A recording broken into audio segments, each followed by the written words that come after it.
A very warm welcome to all of you. This is Akash Verma. जैसा कि आप देख रहे हैं एंसेंट हिस्ट्री का ये सेकंड चैप्टर है, द स्टोन एज। इससे पहले फर्स्ट चैप्टर को हम लोगों ने कंप्लीट कर लिया है। तो जैसा कि आपको पता ही होगा कि जो अर्थ है ना, वो 4000 मिलियन ईयर्स ओल्ड है। इसके जो क्रस्ट का इवोल्यूशन है वो 4 स्टेजेज में हुआ है। जो फोर्थ स्टेज है ना, उसको क्वाटरनरी कहा गया। और क्वाटरनरी को फर्दर 2 टाइम पीरियड में डिवाइड किया जाता है। एक होता है प्लास्टोसीन और दूसरा जो होता है वो होता है होलोसीन। तो होलोसीन जो है वो प्रेजेंट वाला जो चल रहा है टाइम पीरियड, उसको होलोसीन कहा गया।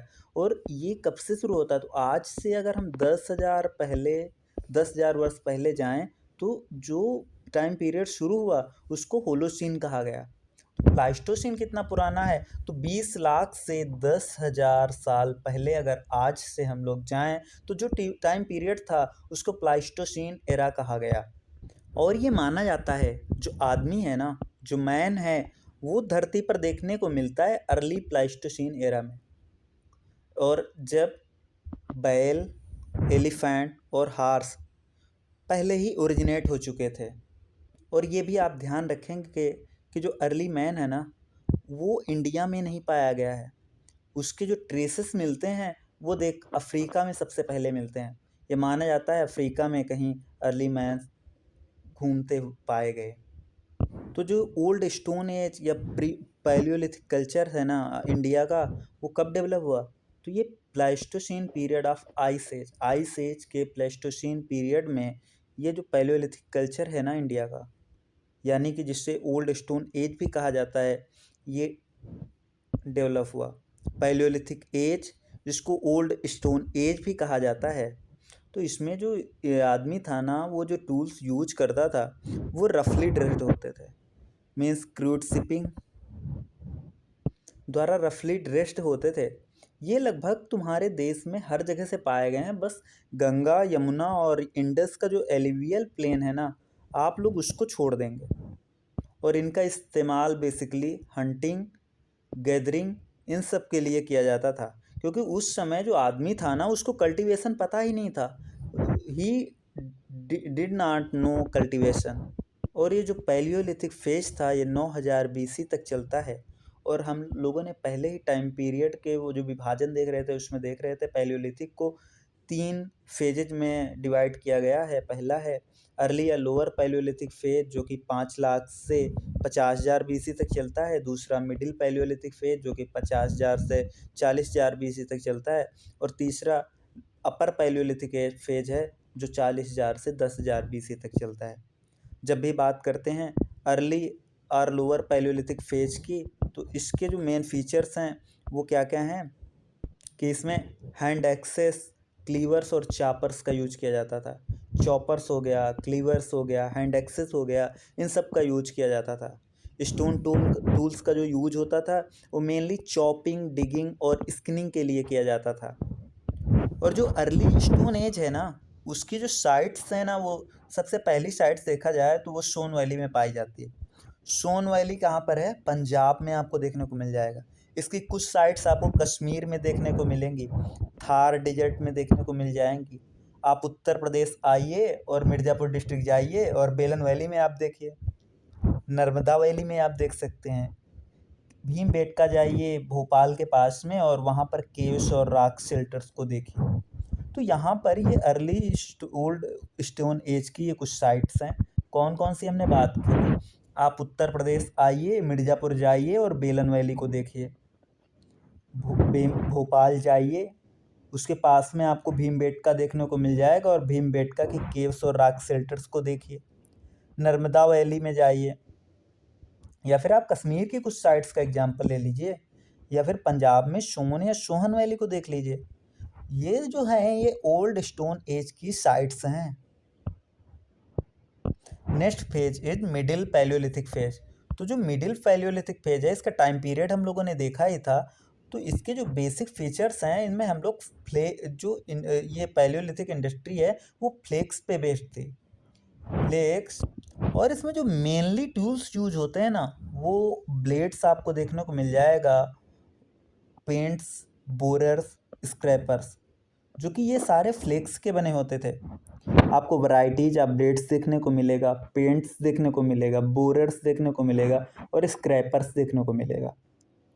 ये जो हैं बेसिकली आप नर्मदा नदी के पास जब जाएंगे या फिर तुंगभद्रा रिवर के साउथ में आप जाइए तो जो साइट्स मिलेंगी वो मिडिल पैलियोलिथिक फेज से रिलेटेड मिलेंगी आपको।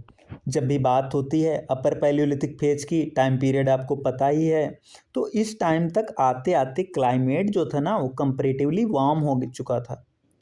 तो यहीं पर आपको देखने को मिलेगा कि जो मॉडर्न टाइप का मैन है, होमोसेपियंस, और आपको एक नई फ्लिंट इंडस्ट्री भी आपको देखने को मिल जाएगी।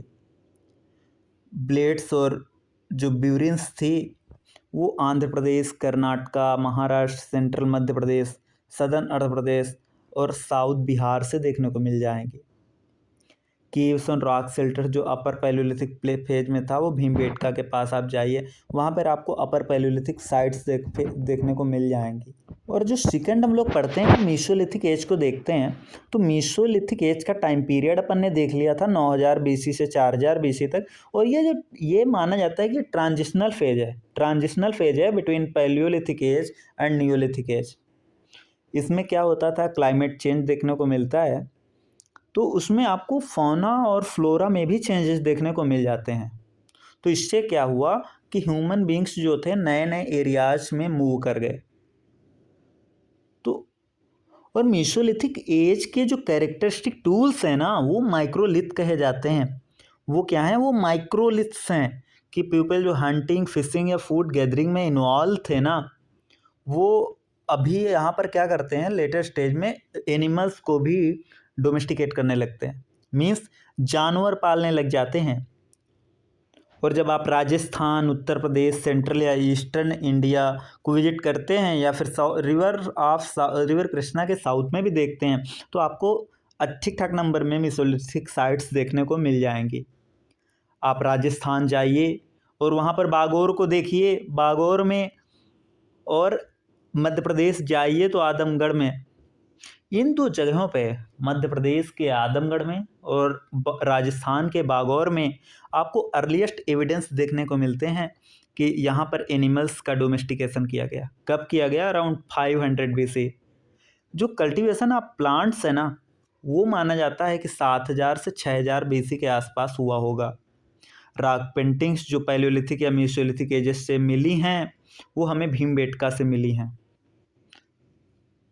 और इस पे क्या है, चिड़ियाँ हैं, एनिमल्स हैं और ह्यूमन बींग्स हैं जो पेंट किए गए थे। नेक्स्ट आपको न्यूलिथिक एज देखने को मिलता है, तो इसका भी टाइम पीरियड आपको पता ही है, 5000 बीसी से 1800 बीसी को।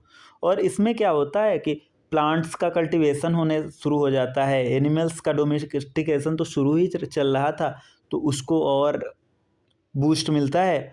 तो डेवलपमेंट ऑफ एग्रीकल्चर और cultivation of cereals transform the nomadic जो hunters into sedentary farmers. Means आपको विलेज सेटलमेंट्स देखने को मिल जाएंगे। जो इंसान अभी तक घुमक्कड़ प्रवृत्ति का था वो सेटल होना शुरू कर देगा। हमें नए तरह के टूल्स देखने को मिलेंगे और देखेंगे कि नेचर पर ग्रेटर कंट्रोल देखने को मिलेगा। मीन्स नेचुरल जो रिसोर्सेज का एक्सप्लॉयटेशन होता है ना वो हमको नियोलिथिक एज में देखने को मिलता है। इसमें क्या होता है कि जो ग्राउंड स्टोन टूल्स थे उनका यूज किया जाने लगा, जैसे सेल्ट्स थे, एजेस थे, सेल्स थे, एडजेस थे, सिसल्स थे, एक्सेस थी, साज, ब्यूरिन्स, ये ऑल ओवर इंडिया पाई गई हैं। न्यूलिथिक सेटलमेंट्स का जो अर्लीस्ट साक्ष्य मिलता है वो मेहरगढ़ में आप देख सकते हैं। मेहरगढ़ कहाँ पर है? तो जब आप बलूचिस्तान प्लेन की, बलूचिस्तान में आपको कच्छी प्लेन देखने को मिलेगा। ये कहाँ पर है? बोलन रिवर के पास में है, वहीं पर आपको मेहरगढ़ देखने को मिलेगा। तो मेहरगढ़ कहाँ पर है? बलूचिस्तान में। और यहाँ पर से ही सबसे पहले एग्रीकल्चर की शुरुआत देखने को मिलती है। और जो क्रॉप्स उगाई गई ना उसमें वीट, बार्ले, प्लम, डेट्स ये सब फेमस थी। एनिमल्स जो पाले गए उनमें गोट और सीप, इनको डोमेस्टिकेट किया जा रहा था। जो सब्सिडेंस पैटर्न था ना वो mixed farming means mixed farming का कॉन्सेप्ट आया, जिसमें कि फार्मिंग तो हो ही रही थी, साथ साथ जानवर भी पाले जा रहे थे। टू रिप्रेजेंटेटिव न्योलिथिक साइट्स जो मिली हैं ना, उसमें आप झेलम रिवर पे देखिए तो कश्मीर वैली है, और बुर्जहोम और गुफ खराल भी आपको देखने को मिलेगा। मीन्स कि जब आप झेलम रिवर के किनारे देखते हैं कश्मीर वैली को, तो कश्मीर वैली में दो साइट्स हैं बहुत ही फेमस, बुर्जहोम और गुफ कराल। बुर्जहोम का मतलब क्या होता है? द प्लेस ऑफ बर्च, और गुफ कराल का मतलब क्या होता है? The cave of the Potter. तो ये जो दो साइट्स हैं ना, बुर्जहोम या फिर गुफ कराल, ये कश्मीर की साइट्स हैं, और ये जो हैं ये नियोलिथिक साइट्स हैं, ये नियोलिथिक साइट्स हैं। और यहाँ पर जब एक्सकेवेशंस होते हैं तो एक्सकेवेशंस में क्या मिलता है? ग्रेट नंबर आपको बोन टूल्स देखने को मिलेगा, वाइल्ड ग्रेन्स ऑफ व्हीट देखने को मिलेगा, पी, बार्ले, और कुछ जानवर जैसे गोट, सीप और कैटल्स की बोन्स देखने को मिल जाएंगी। तो जो एक्सकेवेशंस थे ना, ये इंडिकेट करते हैं कि इकोनॉमी जो थी वो हंटिंग इकोनॉमी थी। पहले जो थी वो हंटिंग इकोनॉमी थी, लेकिन बाद में वो शिफ्ट कर गई टुवर्ड्स एग्रीकल्चरल इकोनॉमी। बुर्जहोम और गुफ कराल में आपको पिट ड्वेलिंग देखने को मिलेगा। ये इंपॉर्टेंट पॉइंट है, पिट ड्वेलिंग कहाँ पर देखने को मिलता है? गुफ कराल और बुर्जहोम में। और आपको जब आप बुर्जहोम जाएंगे ना, तो बुर्जहोम में आप देखेंगे कि dog burial along with human Graves, मतलब आदमी के साथ में कुत्ते को भी दफनाया गया है। ये कहाँ का फीचर होता था? कल्चरल फीचर है सेंट्रल एशियन न्योलिथिक कल्चर का, और ये आपको बुर्जहोम में देखने को मिलेगा। न्योलिथिक साइट्स जो कि उत्तर प्रदेश के मिर्ज़ापुर में बेलन वैली में भी आप देख सकते हैं। तो और इस साइट्स के जो सिग्निफिकेंट रीजन है ना, उसमें आपको कोल्डिहिवा देखने को मिलता है, महागढ़ देखने को मिलता है, और चौपानी मांडू देखने को मिलता है। इतना ही नहीं, आप जो एडवांस सीडेंट्री लाइफ है ना, वो आप बेलन वैली कल्चर में देख सकते हैं। इसमें क्या होता है? वेल डिफाइंड फैमिली यूनिट्स हैं, स्टैंडर्ड पॉटरी ट्रेडिशन आपको देखने को मिलेगा, स्पेशलाइज्ड टूल टाइप्स है, कॉर्ड्स है, एडजेस हैं, चिसेल्स हैं। बेलन वैली के जो किसान थे ना, वो अर्लीस्ट एग्रीकल्चरिस्ट माने जाते हैं, जो कि राइस प्रोड्यूस करते थे। तो राइस कहाँ से सबसे पहले, राइस प्रोड्यूस होने के साक्ष्य सबसे पहले कहाँ मिले हैं? तो ये माना जाता है कि कोल्डिहिवा से राइस प्रोड्यूस करने के सबसे पहले के साक्ष्य मिले कोल्डिहिवा को। कोल्डिहिवा कहाँ है? बेलन वैली से रिलेटेड है। और चौपानी मांडो है ना, यहाँ पर सबसे पहले पॉटरी यूज का एविडेंस मिला है। तो पॉटरी यूज का एविडेंस सबसे पहले कहाँ से मिला है? चौपानी मांडो। व्हीट बार्ले एग्रीकल्चर का सबसे पहला साक्ष्य कहाँ से मिला? मेहरगढ़। और चावल का सबसे पहले साक्ष्य कहाँ से मिला? तो वो था कोल्डिहिवा। और जब आप मिड गंगा वैली रीजन आते हैं, तो आप देखते हैं चिरंद को, चाचर को, शेनुअर को। यहाँ पे आप सीडेंट्री विलेज सेटलमेंट्स देखते हैं 2000 से 1600 BC के आसपास। और एक्सकेवेशन से आपको राइस, व्हीट, बार्ले, पी, ये सब देखने को मिलते हैं। आपको चिरांद और सेनवार से बोन टूल्स भी देखने को मिल जाएंगे। जब आप ईस्टर्न इंडिया की बात करते हैं तो आप असम जाइए, और असम में आपको अर्ली फार्मर्स देखने को मिल जाएंगे। ये फेल लगभग 2000 BC के आसपास की बात है। जब आप साउथ इंडिया जाते हैं तो आप देखते हैं नागार्जुन कोंडा, ब्रह्मगिरी, मस्की, पिकलीहाल, संगनकल्लू, पिकलीहाल, मस्की, ब्रह्मगिरी, नागार्जुन कोंडा, ये कुछ साइट्स हैं डेक्कन प्लेटू में। तो ये भी नियोलिथिक साइट्स से रिलेटेड हैं, और यहाँ पर जो एक्सकेवेशन होते हैं उसके बेसिस पे इस रीजन में जो नियोलिथिक कल्चर आया उसको 3 स्टेजेस में क्लासीफाई किया जाता है। फर्स्ट स्टेज में हैंडमेड और unsophisticated unrefined kind of reddish brown pottery देखने को मिलती है।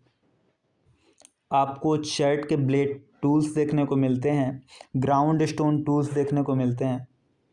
और ये माना जाता है जो फर्स्ट स्टेज है जो 2500 BC में शुरू हुआ, इसमें आपको रूडिमेंट्री फॉर्म ऑफ कल्टीवेशन तो देखने को मिलता है, लेकिन लोग जो थे वो एनिमल्स को डोमेस्टिकेट नहीं करते थे। और सेकेंड फेज में आपको रेड वेयर देखने को मिलता है, एनिमल्स का डोमेस्टिकेशन भी देखने को मिलता है। थर्ड फेज में क्या होता है कि जो 1500 BC के आसपास शुरू होता है, इसमें आपको ग्रे वेयर देखने को मिलता है। तो फर्स्ट पेज में रेडिश ब्राउन पॉटरी, सेकंड में रेड वेयर और थर्ड में ग्रे वेयर आपको देखने को मिल जाएगा। हालांकि रेड वेयर भी कंटिन्यूस था। और यहाँ पर एग्रीकल्चर आपको देखने को मिलेगा और बहुत तरह के नियोलिथिक टूल्स खोजे गए। ड्वेलिंग पिट्स, मिलेट कल्टीवेशन या फिर वीट मूंग या फिर कैटल का डोमेस्टिकेशन हो, ये सब इस जो स्टेज है उसके फीचर्स काउंट किए जा सकते हैं। नेक्स्ट आता है कैल्कोलिथिक कल्चर। कैल्कोलिथिक कल्चर, तो ये तो सभी को पता होगा ना कि इंडिया में जो सबसे पहली मेटल यूज हुई वो कॉपर थे। तो इस न्यूलिथिक एज के बाद में जो आता है वो कैल्कोलिथिक एज आता है। टाइम पीरियड क्या था, 1800 से 1000 BC। और इसमें क्या हुआ, कॉपर का सबसे पहले यूज किया गया।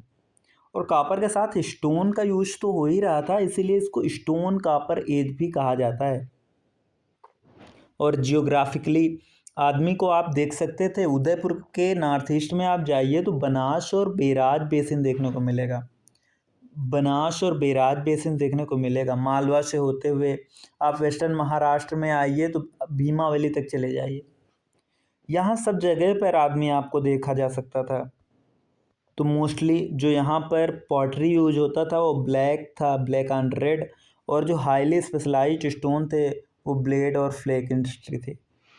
आप राजस्थान आइए, राजस्थान में मालवा और नार्दर्न दक्कन, तो राजस्थान, मालवा और उत्तरी दक्कन में जाइए तो देखते हैं कि सेटल्ड लाइफ आपको देखने की शुरुआत मिलती है, और वो जो कि कैल्कोलिथिक फेज से एसोसिएटेड है। यहाँ पर आप न्यूलिथिक नहीं देखते हैं। मीन्स मालवा, उत्तरी दक्कन और राजस्थान में जब आप जाते हैं ना, तो जो सेटल्ड लाइफ शुरू होती है वो कैल्कोलिथिक के फेज के साथ ही शुरू हो जाती है। यहाँ पर आपको न्यूलिथिक देखने को नहीं मिलता है। मीन्स अगर आप ईस्टर्न राजस्थान में बागौर जाएंगे ना, तो वो जो ट्रांजिशन आप देखते हैं हंटिंग गैदरिंग से, वो डायरेक्ट कैल्कोलिथिक के लिए था। और इसके बाद में आप आयरन एज में चले जाते हैं।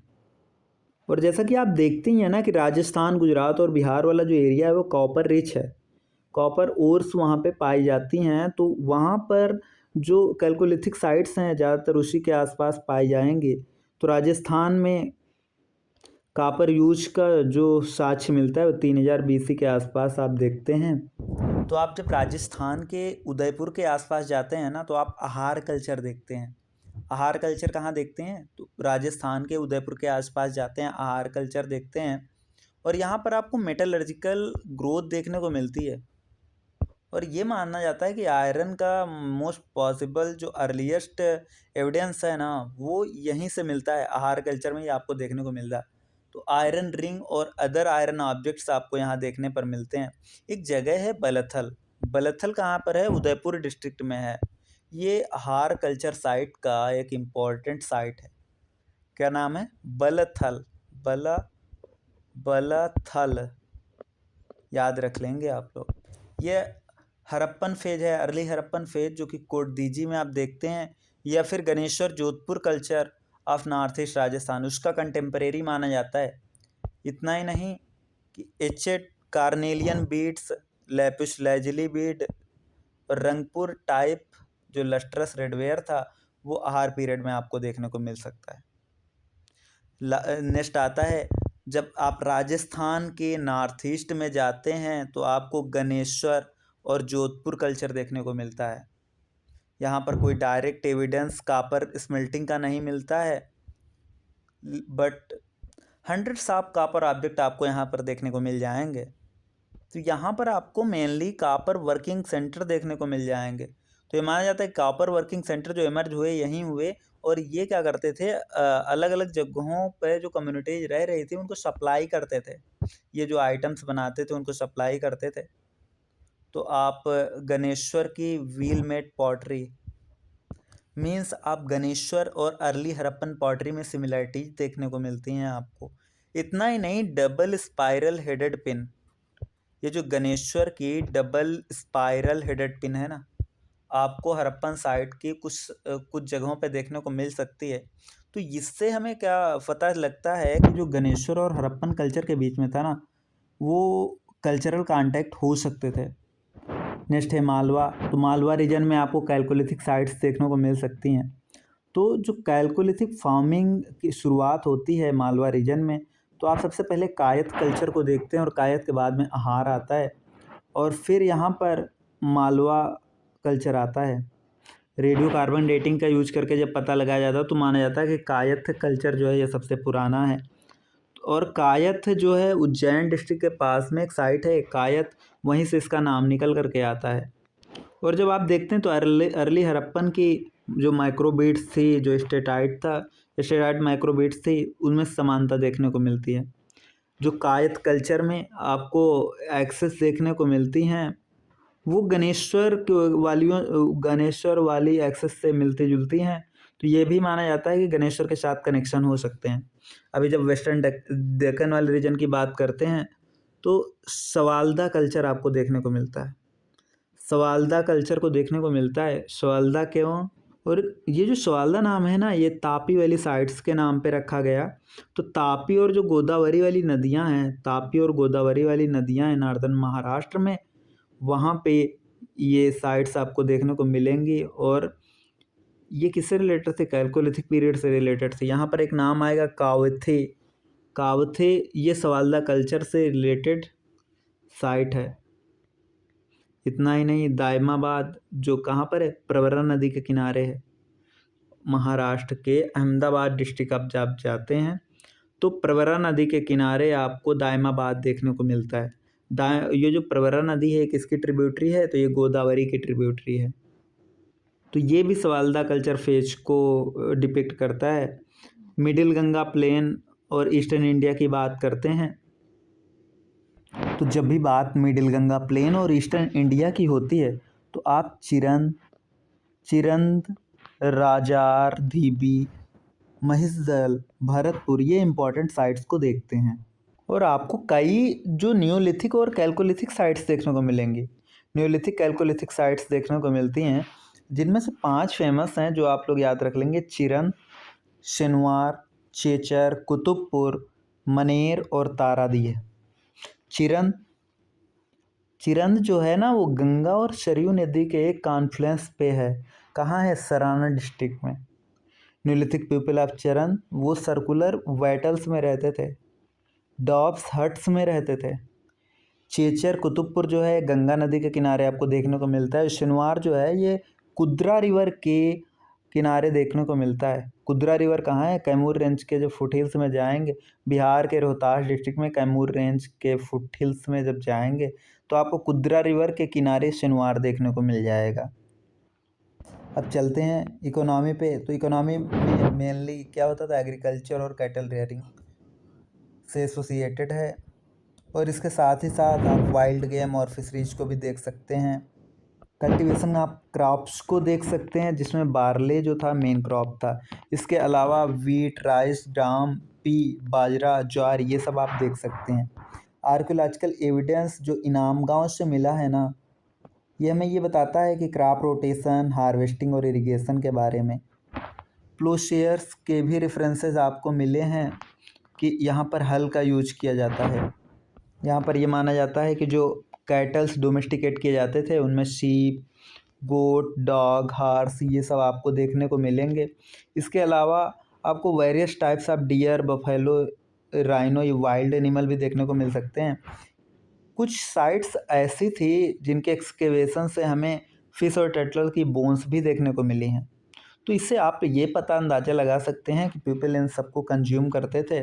पैटर्न ऑफ सेटलमेंट की बात जब होती है, जो हाउस पैटर्न आप देखते हैं वो रेक्टेंगुलर और सर्कुलर होता है। और जारवे कल्चर में आप इनाम गांव चले जाइए। मालवा कल्चर का एरण कहाँ का? मालवा कल्चर का। इनाम गांव कहाँ का? जारवे कल्चर पर। यहाँ पर आप फोर्टिफिकेशन भी देख सकते हैं, ग्रेनरीज भी देख सकते हैं, एम्बैंकमेंट भी देख सकते हैं। घर की जो दीवारें थी वो आप देख सकते हैं कि मड की बनी हुई थी। थैच्ड रूफ भी आपको देखने को मिल जाएगा। और जो घर का आकार था ना वो अलग अलग जगह पे उसका साइज अलग अलग था। आहार कल्चर के आप हाउस पैटर्न को देखते हैं तो आपको देखने को मिलता है कि मड का यूज किया गया है, टिम्बर का यूज किया गया है, और इनका जो साइज है ना वो फेयरली लार्ज साइज है। लॉन्गर एक्सिसेस देखने को मिलती हैं, और नॉर्थ साउथ मीन्स लंबाई नॉर्थ साउथ, चौड़ाई ईस्ट वेस्ट, ये आपको ऐसा पैटर्न कुछ देखने को मिलता है। यहाँ पर आपको चूल्हा भी देखने को मिल जाते हैं। मालवा हाउस जो दायमाबाद में देखते हैं आप, इनाम गांव नवदा टोली में, वो कुछ वो जो थे वो लार्ज इन साइज थे, और उसमें पार्टीशन भी आपको देखने को मिल सकता है। जारवे सेटलमेंट में आपको सोशल डिफरेंशिएशन भी देखने को मिलेगा। जो प्रॉस्परस फार्मर्स थे उनके बड़े घर आपको देखने को मिलते हैं, सेंट्रल पार्ट में हैं। जो आर्टिसंस के घर हैं वे आपको आउटलाइंग एरियाज में देखने को मिलते हैं। जारवे हाउस भी बड़े ही थे, रेक्टेंगुलर इन शेप थे, और मड की दीवारें बनी हुई होती थी। सोशल स्ट्रक्चर की बात करते हैं तो जो कैल्कोलिथिक कल्चर का मेन फीचर था ना, उसमें आपको रीजनल और विलेज सेटलमेंट देखने को मिलता है। रीजनल और विलेज सेटलमेंट को देखने को मिलता है। Hierarchical system come into existence, और यहाँ पर आपको एडमिनिस्ट्रेटिव अथॉरिटीज भी कुछ देखने को मिल जाती हैं। और ये जो ग्रेनरीज, रैम्पार्ट, एम्बांकमेंट, ये सब देखने को मिलते हैं ना, ये भी सजेस्ट करते हैं कि कोई ना कोई एडमिनिस्ट्रेटिव अथॉरिटी थी। नेक्स्ट वेरियस ऑब्जेक्ट्स की जब बात होती है तो कैल्कोलिथिक कल्चर्स में आपको कॉपर और टेराकोटा के ऑब्जेक्ट्स देखने को मिल जाते हैं। इसमें आप देखते हैं कॉपर ऑब्जेक्ट्स जिसमें arrow heads, spear heads, bangles, rings, beads, ये सब देखने को मिल जाते हैं। दायमाबाद से हमें देखते हैं कॉपर होर्डिंग देखने को मिलती है, जिसमें copper rhinoceros, elephant, two wheeled chariot, buffalo, ये सब देखने को मिलता है। टेराकोटा ऑब्जेक्ट भी देखने को मिलता है जिसमें ह्यूमन और एनिमल फिगराइन होते हैं। बुल जिसमें सबसे ज़्यादा यूज किया जाता है। तो आपको ये याद रखना है कि जो टू व्हील्ड चैरियट है, टू व्हील्ड चैरियट, बफेलो, राइनोसिरोस और एलिफेंट, ये सब कहाँ से मिले हैं? दायमाबाद से मिले हैं। क्या क्या मिला है? टू व्हील्ड चैरियट, एलिफेंट, राइनोसिरोस और ये बफेलो। पॉटरी टाइप जो था वो ब्लैक एंड रेड आप देखते हैं। जारवे पॉटरी में का जो स्पेशल फॉर्म था वो ब्लैक एंड रेड ही था। यहाँ पर आप बॉल्स, कटोरे, जार और ग्लोबुलर वेसल्स देखने को आपको मिल जाते हैं। आर पॉटरी जो थी वो 7 वैरायटीज को शो करती है, और इसमें सबसे इम्पॉर्टेंट था ना वो black and red ware painted in white देखने को मिलता है। क्या? ब्लैक या red ware painted in white. इसके बाद में जब मालवा पॉटरी आप देखते हैं तो स्मॉल गॉबलेट्स, ये इसका एक इम्पॉर्टेंट फीचर था। आप ब्लैक और डार्क ब्राउन कलर में आप देखते हैं पैटर्न बनाए गए। जो कायथ पॉटरी है उसको 3 टाइप्स में मार्क किया जाता है। Red slipped ware painted in dark brown, red slipped ware painted in dark brown, red painted buff ware, red painted buff ware और combed ware. Rangpur pottery is known as lustrous red ware, और ये Harappan red और black ware से निकलती है। Black जो है painting के लिए यूज किया जाता है। रिलीजियस बिलीफ की बात करते हैं तो जो एक्सकेवेशंस मिले हैं उसमें रेयरली किसी मेल गॉड का मेंशन है। 3 मेल फिगराइन ऑफ क्ले जो डिस्कवर हुई हैं इनाम गांव से। फीमेल फिगर्स आप देख सकते हैं दोनों तरह की, चाहे वो बेक्ड हो या अनबेक्ड हो।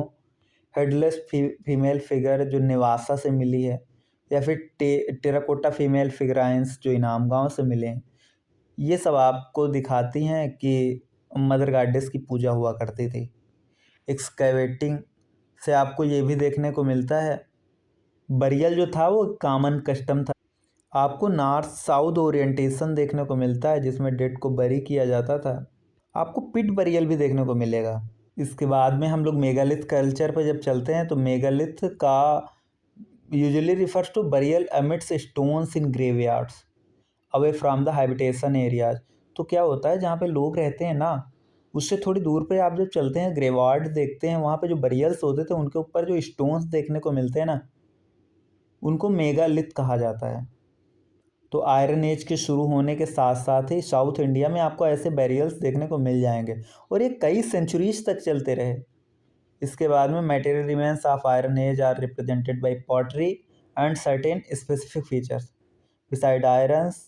Besides iron and other metal objects. तो मेगालिथिक बैरियर जो आपको देखने को मिलते हैं वो महाराष्ट्र आप जाइए, महाराष्ट्र में जाइए जहाँ पर नागपुर, कर्नाटका में मास्की, आंध्र प्रदेश में नागार्जुनकोंडा, तमिलनाडु में आदिचनालूर और केरला। तो आप अगर तमिलनाडु जाएं तो आदिचानलूर चले जाएं, आंध्र प्रदेश जाएं तो नागार्जुनकोंडा चले जाएं, महाराष्ट्र में नागपुर वाले एरिया चले जाएं, कर्नाटक में मास्की वाले एरिया में चले जाएं, तब आपको मेगालिथ्स देखने को मिल जाते हैं। जो पॉटरी डिस्कवर हुई है वो black and redware pottery discover हुई है। सभी मेगालिथिक साइट्स में आपको आयरन ऑब्जेक्ट्स देखने को भी मिल जाते हैं। जो अचनलूर है ना तमिलनाडु का, और जाना पानी है नियर नागपुर, इनमें जो ये पाए गए हैं आयरन ऑब्जेक्ट्स, ये आइडेंटिकल टूल्स आपको देखने को मिलते हैं। तो ये आयरन वर्कर्स के मूवमेंट को सजेस्ट करते हैं। और जो आप मेगालिथिक कल्चर में देखते हैं तो इसमें ये माना जाता है कि कुछ तो पॉपुलेशन नोमैडिक है, लेकिन कुछ पॉपुलेशन जो है वो कॉलोनीज में रहती है। और जब आयरन टूल्स का यूज होने लगा तो आप देखते हैं ग्रेनाइट स्टोन्स का यूज भी ग्रेव्स के लिए किया जाने लगा।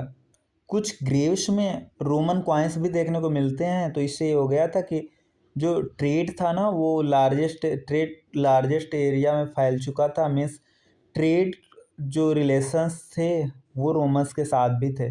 इसमें ये जो ग्रेवयार्ड्स हैं, जो मेगालिथ हैं, ये संगम लिटरेचर में भी आपको देखने को मिल सकते हैं। तो जैसा कि आप देख ही रहे थे, ये थोड़ा बोरिंग सा चैप्टर था, इसीलिए हम लोगों ने इसको बहुत ही जल्दी से कंप्लीट कर लिया है। अब कल से हम लोग आईवीसी को देखेंगे। कल से हम लोग आईवीसी पढ़ेंगे जो कि चैप्टर 3 है।